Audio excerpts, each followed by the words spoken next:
Hello students, myself Vivek Ranjan Srivastava wishing a pleasant good morning to you all.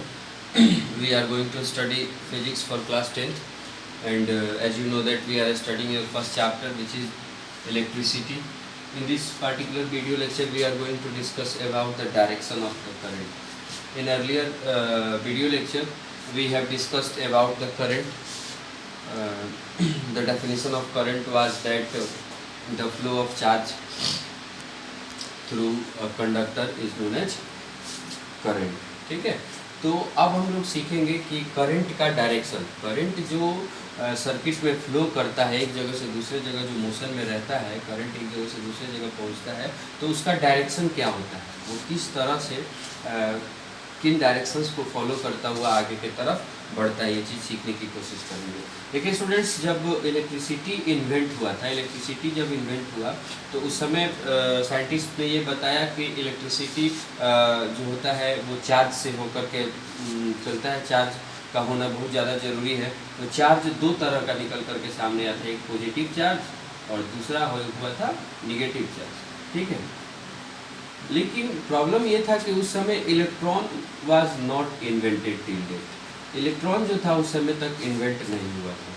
तो उस समय से लेकर के अभी तक जनरली हम लोग जो पॉजिटिव चार्ज का जो डायरेक्शन होता है, ठीक है, उसी डायरेक्शन को हम लोग इलेक्ट्रिसिटी का या फिर करंट का डायरेक्शन हम लोग समझ लेते हैं। यानी अगर किसी भी कोई भी एक कंडक्टर है, उसके में जो पॉजिटिव, उसके पॉजिटिव चार्ज का जो डायरेक्शन होता है उसी को हम लोग कन्वेंशनल करंट का भी डायरेक्शन कह लेते हैं। ठीक है, तो जनरली जो हम लोग अपने आसपास जो सर्किट्स बनाते हैं, जो इलेक्ट्रिकल सर्किट बनाते हैं, उस सर्किट में हम लोग क्या करते हैं, करंट के डायरेक्शन को सिंपली पॉजिटिव चार्ज से, यानी जब एक सर्किट बनाया जाता है तो सर्किट में सेल होता है, वो सर्किट एक सेल से जुड़ा हुआ होता है, सेल में प्लस और माइनस दोनों टर्मिनल होता है।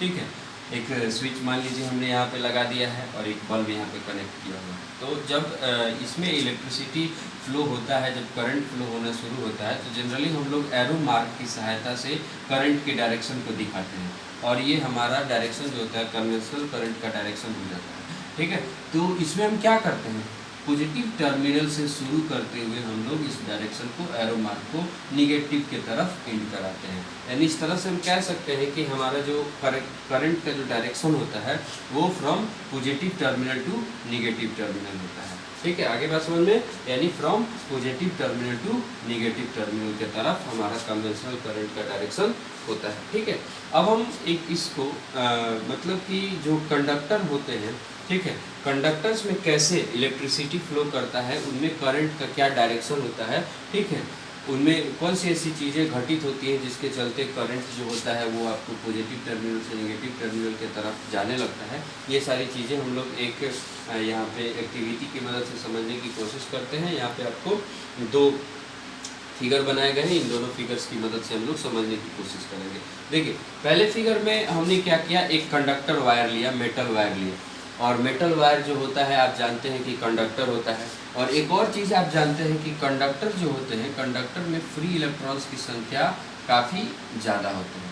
ठीक है, फ्री इलेक्ट्रॉन्स काफ़ी ज़्यादा मात्रा में उपस्थित रहते हैं, जिसके चलते वो कंडक्टर बनता है। ठीक है, तो यहाँ हमने मेटल वायर दिखाया है और मेटल वायर में जो इलेक्ट्रॉन्स हैं, ठीक है, यहाँ आपको रेंडमली मूव करते हुए दिखाई पड़ रहे हैं। ये सब इलेक्ट्रॉन्स का अलग अलग डायरेक्शन है। क्यों? क्योंकि ये अभी तक किसी सेल या बैटरी के साथ कनेक्टेड नहीं है, ये किसी सर्किट में यूज नहीं किया जा रहा है ये वायर, जिसके चलते इसके जो डायरेक्शंस हैं, जो इलेक्ट्रॉन्स हैं उनका डायरेक्शन रेंडम है। ठीक है, क्यों? क्योंकि ये एक फोर्स जो चार्ज का परिभाषा भी मैंने बताया था कि चार्ज एक तरह का फोर्स होता है जो कोई कंडक्टर के इलेक्ट्रॉन्स अपने आप में महसूस करते हैं। तो कोई मतलब कि जब तक आप इसको किसी सर्किट में इस वायर को यूज नहीं करोगे तब तक इसके इलेक्ट्रॉन कोई फोर्स महसूस नहीं करेंगे, और फोर्स महसूस नहीं करने की वजह से ये रैंडम डायरेक्शन में थ्रू आउट द एटम घूमते रहते हैं। ठीक है, तो पहले ये फिगर में हम लोग देख सकते हैं कि ये मेटल वायर है, ये अभी कनेक्टेड नहीं है, किसी भी सर्किट में इसको कनेक्ट नहीं किया गया। इसके जो इलेक्ट्रॉन्स हैं उसको रेंडमली मूव करता हुआ दिखाया गया है। क्यों? क्योंकि ये कोई भी फोर्स या फिर कोई भी चार्ज महसूस नहीं कर रहे हैं। ठीक है, यहाँ पे लिखा भी है कि व्हेन नो सेल और battery is connected across a metal wire, the electrons in it flow at random in all directions। ठीक है, यानी जब कोई भी मेटल वायर या फिर कोई भी कंडक्टर जब तक किसी सेल या बैटरी से नहीं जुड़ा हुआ होता है तब तक उसके जो भी इलेक्ट्रॉन्स होते हैं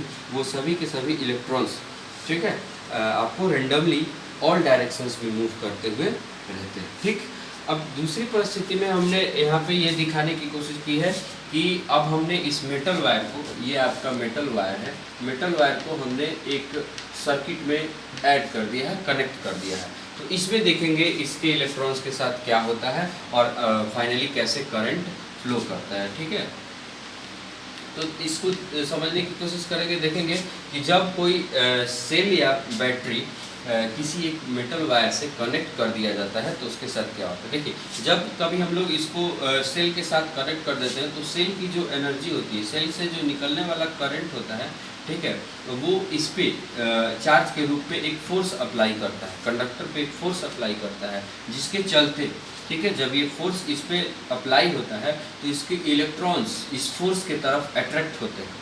ठीक है, और अट्रैक्ट होने के चलते ये इलेक्ट्रॉन का जो डायरेक्शन होता है वो आपके पॉजिटिव टर्मिनल की तरफ होने लगता है। ठीक है, यहाँ पे दिखाया भी गया है कि डायरेक्शन जो है, डायरेक्शन ऑफ इलेक्ट्रॉन्स, ठीक है, ये इलेक्ट्रॉन्स के डायरेक्शंस इधर हो गए हैं। क्यों? क्योंकि इधर से करंट जब आता है तो इनडायरेक्ट ये जब कंडक्टर पे पहुंचता है तो कंडक्टर के इलेक्ट्रॉन्स जो होते हैं उसके तरफ अट्रैक्ट होते हैं चार्ज्ड होने के लिए, चार्ज महसूस करने के लिए, जिसके चलते हमारा ये करंट जो होता है वो इलेक्ट्रॉन्स को अपने तरफ अट्रैक्ट करता है।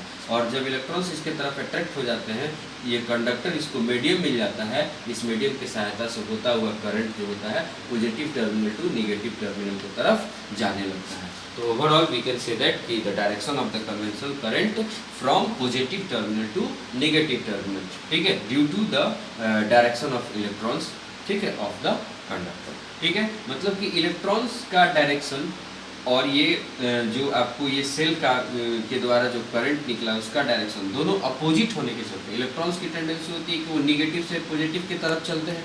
ठीक है, और करंट आपको इसके अपोजिट डायरेक्शन में फोर्स लगाता है, जिसके चलते करंट को पॉजिटिव टू नेगेटिव चलना पड़ता है। ठीक है, तो अगर इलेक्ट्रॉन्स का डायरेक्शन आपको नेगेटिव टू पॉजिटिव की तरफ है, ठीक है, माइनस टर्मिनल से प्लस टर्मिनल की तरफ है, तो हमारा करंट का जो डायरेक्शन होगा वो आपको पॉजिटिव टर्मिनल से नेगेटिव टर्मिनल की तरफ हो जाएगा। ये एरो मार्क भी यही बता रहा है, direction of conventional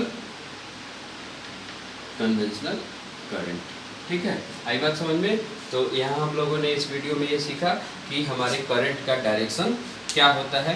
next video lecture में हम लोग इलेक्ट्रिक सर्किट के बारे में अध्ययन करेंगे। इलेक्ट्रिक सर्किट क्या होता है, उससे रिलेटेड तमाम चीज़ें हम लोग नेक्स्ट वीडियो लेक्चर में पढ़ेंगे। तब तक के लिए थैंक यू वेरी मच।